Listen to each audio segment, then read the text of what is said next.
Gratitude is the oil can of the universe. And I've brought one. All right. I'm going to start with a story about Mary. Mary got up on Monday morning, and she looked in her mirror, and she saw 3 hairs. And she thought about it for a minute, and she said, I think I'll wear a braid today. On Tuesday, Mary got up, looked in the mirror, and she saw 2 hairs. She said, well, I think I'll wear my hair parted down the middle today. On the 3rd day, Mary got up, looked in the mirror, she saw 1 hair, and she said, I think I'll wear a ponytail today. And on the 3rd day, Mary got up again, looked in the mirror, she saw no hairs, and she said, I guess I don't have to fuss today. Mary was a master of the gratitude oil can. Okay, let me see. Let me see. There. Oh, nope. There we go. All right. Most people do not understand that our words, thoughts, and actions are prayers. They're always answered. But like the people in this complaint line, they don't understand that you attract what you focus on. Mary didn't know Myrtle, but she learned that gratitude is a muscle that must be exercised every day. In the video, you were introduced to Myrtle Fillmore, Mother of Unity. Myrtle heard Dr. Meeks say, I am a child of God, and I do not inherit sickness. And these were not unusual words, but when Myrtle heard them, she had a knowing, an epiphany. And these words changed her life and ours too. As she sat there, Charles heard the same words, but he did not have the same quickening that she did. They were words meant for her. Let's see. And with these words, she knew that she was healed. In the moment, she knew it. Now, it wasn't that she saw evidence that she was healed. It was a knowing.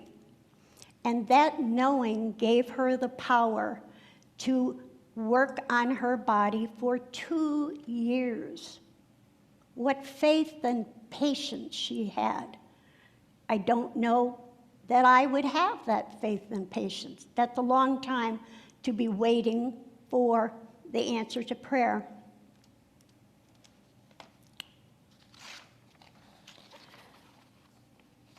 But the true definition of faith is trusting in the unseen. Although Myrtle was not healed in the physical world, she was a changed person. And all the people around her recognized that she was changed. They wanted to know more about this change, even Charles.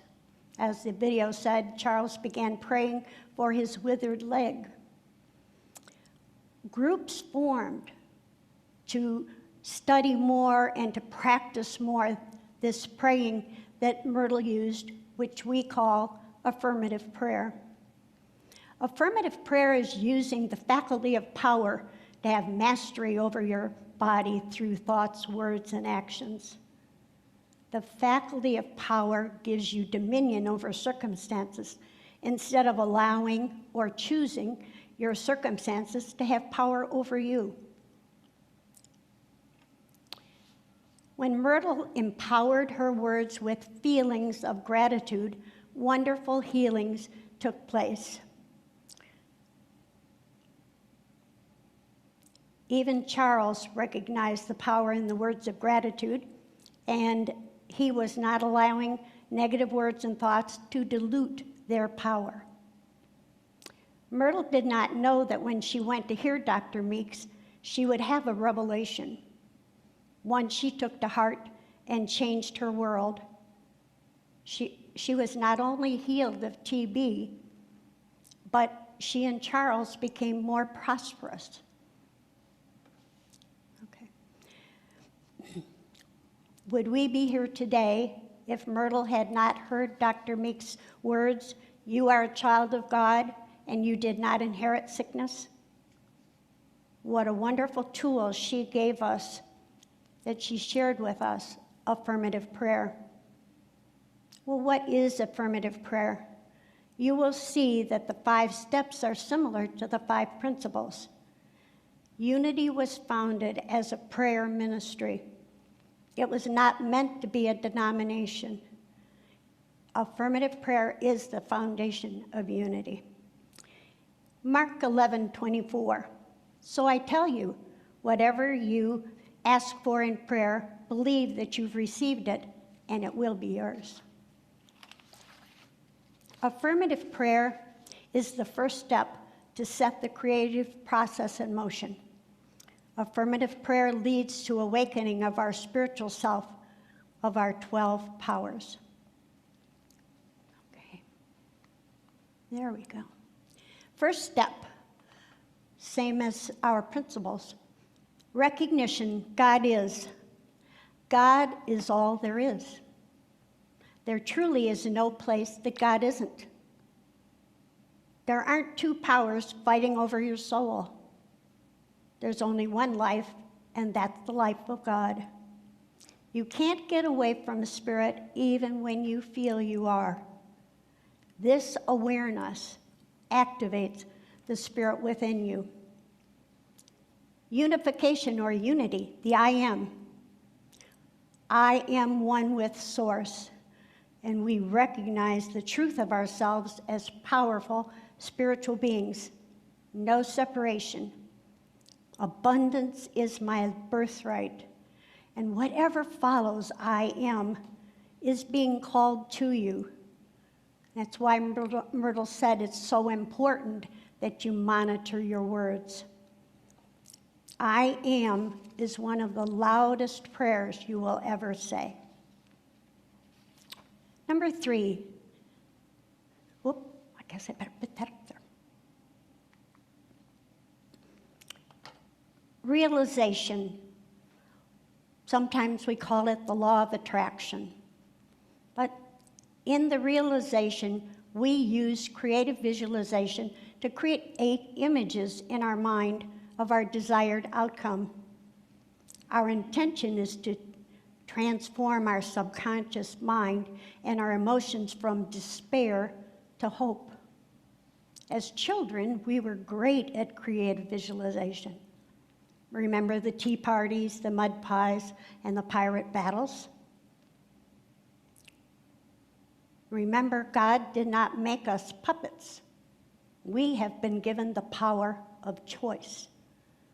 God is perfection, which we are also, but we get to practice making perfection for ourselves. And we pray not from need, because needy energy blocks our good. Pray from the desire for the desired outcome, not the present situation. Many people get caught up in all about the problem, the issue, and forget to get to the part about what is our desired outcome. Some of us know this as the Golden Key by Emmett Fox. We pray to align ourselves with God the good and to allow ourselves to be led to our good. Act as if it's already happened. God's will for us is good, and we aren't trying to change God's mind. Thanksgiving.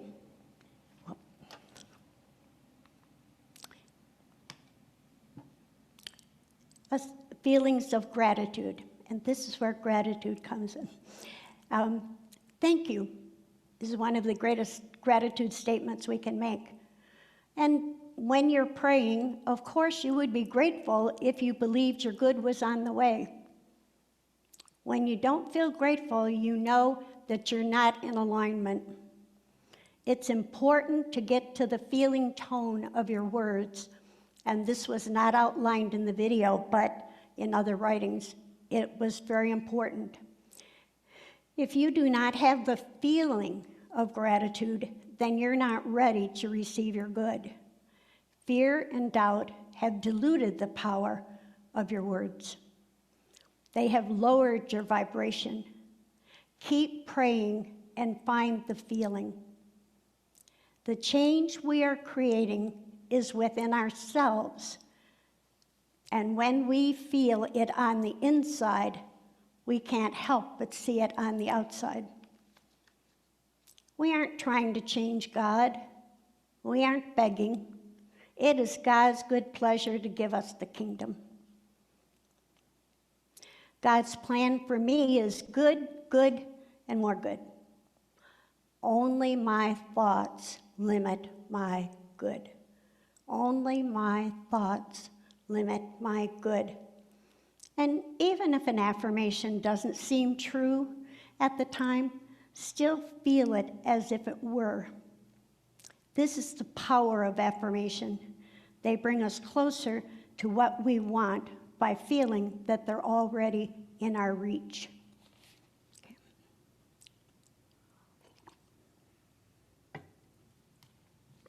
Okay. Number 5, release. Let go, let God. I don't have to worry now. Put it in the God box, hands off, and so it is. How many of us snatch it back? Yeah. All right. So now we get to the attitude of gratitude. You might be confused as to the title of my talk, Gratitude is the Oil Can of the Universe, and as I began my research for our time together today, Myrtle wasn't even in the picture. But I'm so glad she found her way in. She was very clear about the power of gratitude. Myrtle's power of healing came from healing words of gratitude she shared with her body every day. Gratitude is a muscle that must be exercised.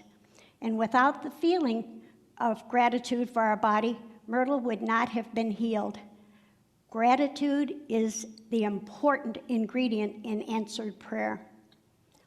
As we express gratitude, we send a higher vibration than when we are complaining, and it returns to us. As we bless, so are we blessed. I'm sure you have felt negative energy when you entered a space. You can feel the low vibration. But when I enter our library, lending library, I feel a good feeling. I feel positive energy there. Gratitude is a muscle, and if you don't exercise it, your vibrational level can fall, and you can fall into despair. Gratitude lubricates the world. Don't get stuck. Oh, nope, not done yet. Sorry. All right, so now how do we build our gratitude muscle? Practice, practice, practice. Set your intention to find gratitude no matter the day. Keep hunting until you find it. Even if you have to get out a magnifying glass, find gratitude. Have a gratitude affirmation ready when you're challenged. Remember mine from my last time?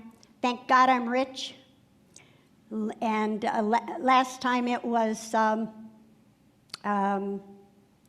Charles Fairley Sizzles with Enthusiasm. And when I was watching HGTV, the man said he was given a challenge, and he said, I see the light at the end of the tunnel, and I know the train's not coming. So when you have these ready, then you can change the vibrational of the moment right then and there. But if you have to think it up, it's a little late. Be a blessing. Pay compliments. Do random acts of kindness. If you want a friend, be a friend. Write your daily pages. Really look for all the things that you have to be grateful for. And I'm going to share a couple of stories in a minute about people that really had to really look for something to be grateful for. In spirit, there is no lack. And with patience like Myrtle, we can have a knowing that we can see our answer. It's there waiting for us. With a strong gratitude muscle, we do not allow negative thoughts to take over our creation, because that's what happens. Negative thoughts can take over our creation, and we're like those people in the complaint line. And so, I have two little stories. One about a lady who didn't get it at all, and about a superstar. Ruby only saw lack in her life, and she was stuck. She needed this gratitude can more than anybody. All she knew how to do was complain. She didn't even check her checking account or her savings account because she knew there wasn't anything there anyhow. Never enough. God never answered her prayers.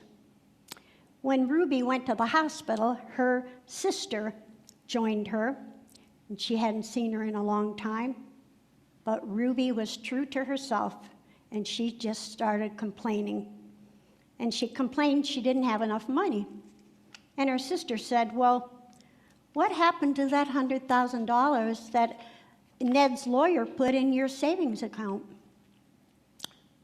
Ruby could not receive because her mind was closed to her good. There was no gratitude there. Now we have a superstar, Antonio Davis. This is the day the Lord has made. Rejoice and be glad in it. Psalm 118:24. At 19, Antonio had quit school and was really running with the wrong crowd, and he was involved in a drive-by shooting, and he was shot 7 times in his chest. He became paralyzed and thought his life was over. He was put into a rehab center with lots of old people. He's 19 years old. His lucky day came when he met Juanita. She was the daughter of his roommate, and she thought he was mighty fine. That's how he described it. She saw beyond his physical broken body. She told him, I'm going to get you out of here. He had no idea how he could make a living. An occupational therapist knew that Antonio had been interested in drawing, in art, since he was a small boy. He encouraged Antonio to try painting with his mouth. Antonio said yes, and he joined the Mouth and Foot Painting Artist group. His paintings became better and better, and through the artist group, Antonio got to give President Obama, feels emotional, a picture of him. He has been painting for over 20 years, and Juanita and he have been married for over 20 years.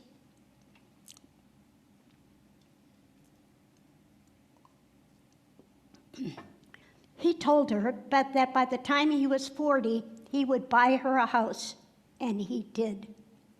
Antonio says, I just do what I do, and he goes out into public and paints, and he sells his paintings for $5,000 to $80,000.